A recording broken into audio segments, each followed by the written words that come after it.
Hello everyone. කොහොමද ඉතින් ඔයාලට? ඔන්න මම අද ඔයාලට අරන් ආවේ වෙනස්ම රෙසිපි එකක්.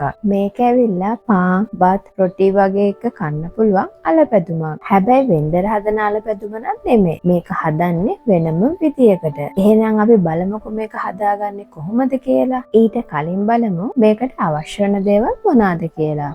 මෙතන සාමාන්‍ය සයිස් අලගෙඩි 3ක වගේ ප්‍රමාණයක් තියෙනවා. ඒ වගේම මේක ලුණු සහ කහ ටිකක් දාලා තඹගෙනයි තියෙන්නේ. තව බීලුණු ගෙඩි 3ක් හීනියට කපාගෙන මෙතන ලොකු සයිස් එකේ බීලුණු ගෙඩි 3ක් වගේ තමයි අරන් තියෙන්නේ. මේ ප්‍රමාණය ඔයාලා ගන්න අල ප්‍රමාණය අනුව වෙනස් කරගන්න ඕන. තව මිරිස් කරල් ටිකක් මේ වේලිච්ච මිරිස් කරල් ටික ගන්නකොට ඔයාලගේ දැවිල්ල රස අනුව ඒක අඩු වැඩි කරගන්න ඕන. තව කරපිංච ටිකක් මම මෙතන අරගෙන තියෙනවා. මේක අවශ්‍යම නැහැ. අල, ලුණු සහ මිරිස් කරල් ටික විතරක් ඇති මේ අලබෙදුම හදාගන්න. හැබැයි මේ අලබෙදුමේ සුවඳක් ගන්න ඕන නිසා තමයි මේ කරපිංච එකතු කරගන්නේ. තව ලුණු කුඩු ටිකක් සහ පොල් තෙල් ටිකක් ඕන වෙනවා. එහෙනම් දැන් තාච්චියක් ලිපේ තියලා මේකට ටිකක් වැඩිපුර වෙන්න තෙල් ටිකක් එකතු කරගන්න. මොකද අපේ ලුණු ටික සහ මිරිස් කරල් ටික පැද ගන්න ඕන නිසා. දැන් තෙල් ටික රත් වීගෙන එනකොට ලුණු වලින් මේ වගේ ටිකක් මුලින්ම එකතු කරගන්න.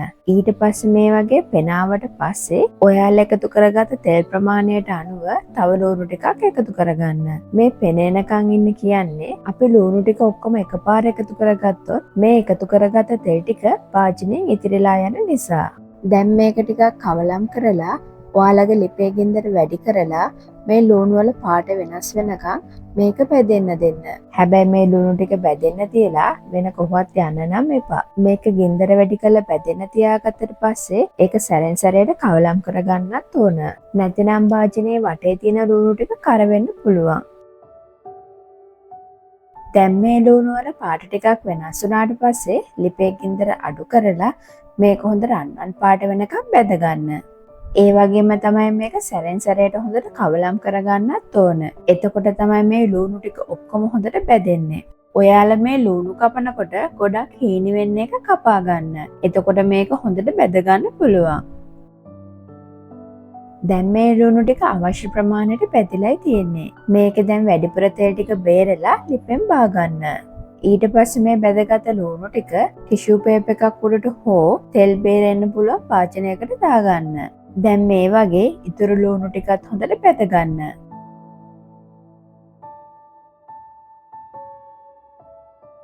දැන් ඔක්කොම ලුණු ටික බැදගත්තට පස්සේ ලිප ඕෆ් කරලා මිරිස් කරල් ටික එකතු කරගන්න. ලිප ඕෆ් කරගන්න කිව්වේ අපි මේකේ ලුණු ටික බැදගත්ත නිසා තෙල් එක හොඳටම රත් වෙලානේ තියෙන්නේ. ලිප ඔන් එකේ තියෙද්දිම අපි මේකට මිරිස් කරල් ටික එකතු කරගත්තොත් ඒක එකපාරට කර වෙන්න පුළුවන්. ඒක නිසා මුලින්ම ලිප ඕෆ් කරලා මේකට මිරිස් කරල් ටික එකතු කරගෙන මේ තෙල් එකේ රසනේ ගියාට පස්සේ නැවත ලිප ඔන් කරගන්න. ඒ විදිහට කරලා මේ මිරිස් කරල් ටික හොඳට බැද ගන්න. මේ බෙදගන්න මිරිස් කරල් ටික කර කරගත්තොත් අපි හදන අල බැදුමේ කර රහක් එන්න පුළුවන්. ඒක නිසා මේ මිරිස් කරල් ටික පරිස්සමට බෙද ගන්න. දැන් මිරිස් කරල් ටික හොඳට බෙදුනට පස්සේ ඒක තෙල් එකෙන් බා ගන්න. දැන් ඔයාලගේ ලිප ඕෆ් කරලා මේකට කරපිංච ටික එකතු කරගෙන ඒකත් හොඳට බෙද ගන්න. හැබැයි මේ කරපිංච අත්‍යවශ්‍යම නැහැ. ඔයාලට කැමති නම් විතරක් එකතු කරගන්න. ඔයාලා මේකට කරපිංච එකතු කරනවා නම් අනිවාර්යෙන් ලිප ඕෆ් කරලා තමයි මේකට කරපිංච ටික එකතු කරගන්න ඕන. දැන් අවශ්‍ය ඔක්කොම දේවල් ටික හොඳට බෙදගෙනයි තියෙන්නේ. ඔන්න මේ තියෙන්නේ මම බෙදගත්ත බීලුණු, මිරිස් කරල් සහ කරපිංච ටික. බලමුකෝ දැන් මේ ටික හොඳට බැදිලාද තියෙන්නේ කියලා.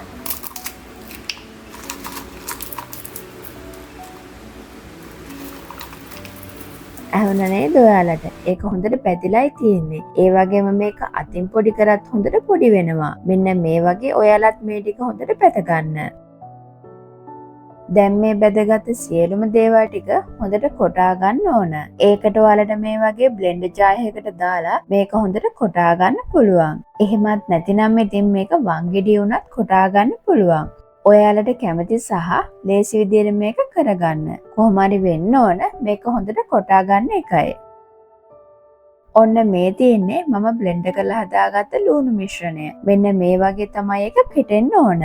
අනිත් දේ තමයි ඔයාලා මේක බ්ලෙන්ඩ් කරනවා නම් මේ බෙදගත් සියලුම දේවල් වල තෙල් ටික හොඳට අයින් වෙලා තියෙන්න ඕන.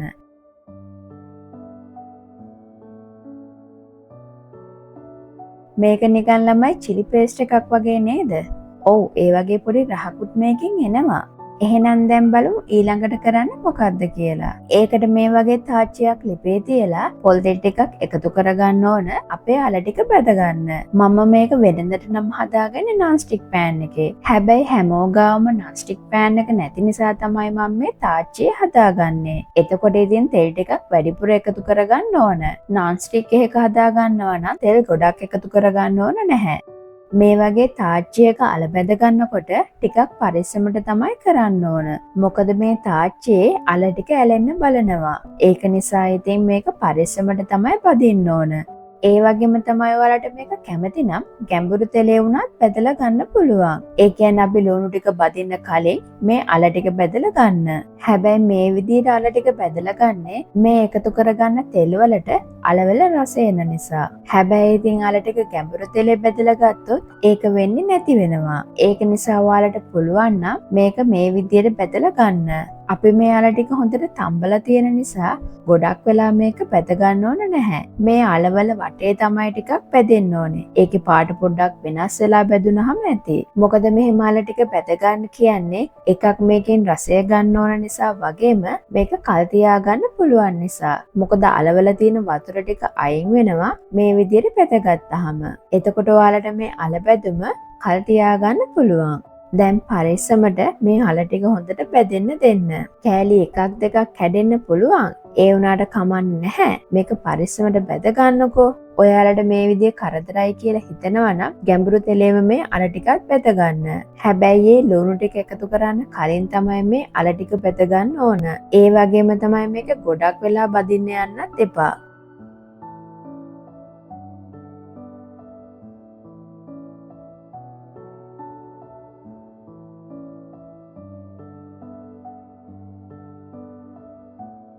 දැන් මේ අලවල පාට ටිකක් වෙනස් වෙලා අවශ්‍ය පදමට බැදිලායි තියෙන්නේ. මේකට දැන් අපි කලින් හදාගත්ත ලුණු මිශ්‍රණය එකතු කරගන්න ඕන. හැබැයි ඉතින් මට සමා වෙන්න. ඒක වීඩියෝ වෙලා තිබ්බේ නැහැ. මම මේ අලවලට ලුණු මිශ්‍රණය එකතු කරගත්තට පස්සේ තමයි දැක්කේ වීඩියෝ එක වෙලා නැහැ කියලා. ඉතින් ඊට පස්සේ කරන්න දෙයක් නැහැනේ. ඒක නිසා ඔයාලට මම කියන්නම් ඒක කොහොමද කරගන්නේ කියලා. මම මේ කිව්ව ප්‍රමාණයට අල ටික බැදුනට පස්සේ මේකට ලුණු මිශ්‍රණය එකතු කරලා හොඳට කවලම් කරගන්න ඕන. හැබැයි මේකට ලුණු මිශ්‍රණය එකතු කරගන්නකොට අල ටික බැදගත්තු භාජනයේ තෙල් ගොඩක් තියෙනවා නම් ඒ ටික අයින් කරලා තමයි මේ ලුණු මිශ්‍රණය එකතු කරගන්න ඕන. මොකද මේකට තෙල් ගොඩක් තියෙද ලුණු මිශ්‍රණය එකතු කරගත්තොත් ඒකේ තෙල් ප්‍රමාණය වැඩි වෙනවා. ඒක නිසා අලවල තියෙන වැඩිපුර තෙල් ටික අයින් කරලා මේ මිශ්‍රණය එකතු කරලා හොඳට කවලම් කරගන්න. ඒ වගේම තමයි අල ටික ගානට බැදුනට පස්සේ ලිපත් ඕෆ් කරගන්න. මේක කවලම් කරගන්නට ඔයාලට තෙල් මදි වගේ කියලා හිතෙනවා නම් අර අයින් කරගත්ත තෙල් වලින් ටිකක් එකතු කරලා හොඳට කවලම් කරගන්න. හැබැයි ඉතින් තෙල් ප්‍රමාණය අඩු වෙන තරමට තමයි ඉතින් හොඳ. මන් දැන් මේ කියලා දීපු විදියට ඔයාලත් කරන්න. දැන් මං හිතනවා වීඩියෝ එක තිබ්බේ නැති එක ප්‍රශ්නයක් වෙන එකක් නෑ කියලා. ගණන් ගන්න එපා ළමයි. ඔයගේ දේවල් වෙනවයි. ඔන්න මේ තියෙන්නේ මම හදාගත්ත අල බැදුම. කොහොමද? රස පාටයි නේද? රස පාටයි නෙමෙයි. මේක ඇත්තටම ගොඩක් රහයි. ඒ වගේම තමයි අපි වෙනදට හදන අල බැදුම වගේ නෙමෙයි. ගොඩාක්ම වෙනස්. ඔයාලා මේක හදලා බලලා රහ වැටුණට පස්සේ මාවත් මතක් වෙයි. මේ අල බැදුම ඔයාලට ට්‍රිප් යනකොට අරන් යන්න, ඔෆිස් යනකොට බත් වලට බැඳගෙන යන්න, ඒ වගේම පාන් එක්ක කන්න, රොටි එක්ක කන්න, මේ ඕනම දෙයකට මේ අල බැදුම පාවිච්චි කරන්න පුළුවන්. ඔයාලට මේ අල බැදුම හොඳ පිරිසිදු භාජනයකට දාලා දවස් 2-3ක් වුණත් කල් තියාගන්න පුළුවන්. හැබැයි ඊට වැඩිය කල් තියාගන්න පුළුවන්ද කියලා මම දන්නේ නැහැ. මොකද මේක එච්චර දවසක් ඉතුරුනේ නැති නිසා. ළමයි වුණු බත් එකක් එක්ක මේ අල බැදුම විතරක් එකතු කරලා කාලා බලන්නකො රස. මම මේක හදපු ගමන් බත් ටිකක් එක කෑවා. ඒ කනකොට තමයි මට ඔයාලව මතක් වුණේ. මේක මාරම රහයි ළමයි. මම මේ කියන්නේ බොරුයි කියලා හිතනවා නම් ඔයාලට හදලා බලන්නම වෙනවා. ඔයාලත් එහෙනම් මම මේ කියලා දීපු විදියටම හදලා බලලා මට රස කියන්නකෝ. ඔයාලට මොනාම හරි දැනගන්න ඕන නම් මට කමෙන්ට් එකක් දාන්න. මං ඒවට උත්තර දෙන්නම්. එහෙනම් මේ වීඩියෝ එක බලපු ඔයාලා හැමෝටම ගොඩක් ස්තුතියි. අපි තවත් රසවත් වීඩියෝ එකකින් ලබන සතියේ මුණ ගැහෙමු. එතකන් ඔයාලා හැමෝටම බයි.